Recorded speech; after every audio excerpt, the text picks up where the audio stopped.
কালিয়াচকে নকল কসমেটিক বিক্রির অভিযোগে আটক একাধিক ব্যবসায়ী। নকল কসমেটিক সামগ্রী উদ্ধারের ঘটনায় শনিবার দুপুরে চাঞ্চল্য ছড়ায় কালিয়াচক মণিহারি গলি কসমেটিক বাজারে।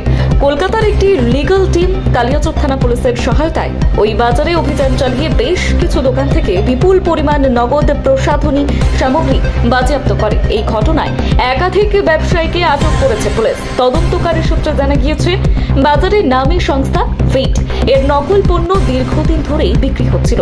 বিশেষজ্ঞদের মতে এই ধরনের নকল হেয়ার রিমুভাল প্রোডাক্ট ব্যবহার করলে ত্বকে মারাত্মক পার্শ্ব প্রতিক্রিয়া দেখা দিতে পারে এবং দীর্ঘমেয়াদে তার স্বাস্থ্যের জন্য ঝুঁকিপূর্ণ হতে পারে। অভিযুক্ত ব্যবসায়ীদের জিজ্ঞাসাবাদ চলছে। পুলিশ জানিয়েছে, এই নকল কসমেটিক্স সামগ্রীর যোগান কোথা থেকে আসছে এবং এর পেছনে কোনো বৃহত্তর চক্র সক্রিয় আছে কিনা তা খতিয়ে দেখা হচ্ছে। স্থানীয় ব্যবসায়ী এবং ক্রেতা মহলে ঘটনার পর ব্যাপক চাঞ্চল্য ছড়িয়েছে। দীর্ঘদিন ধরে বাজারে নকল প্রসাধনী বিক্রির অভিযোগ থাকলেও এ ধরনের বড়সড় উদ্যোগ নেওয়া হয়নি বলেই অভিযোগ এলাকাবাসী।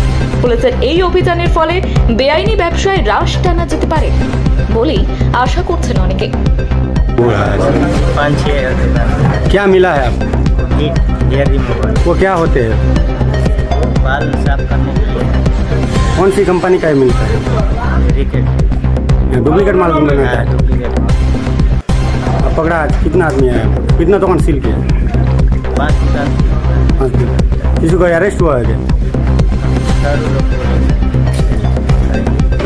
इन लोग को पकड़ कहाँ ले जा रहे हैं? थाना जाएगा। आपका नाम क्या है?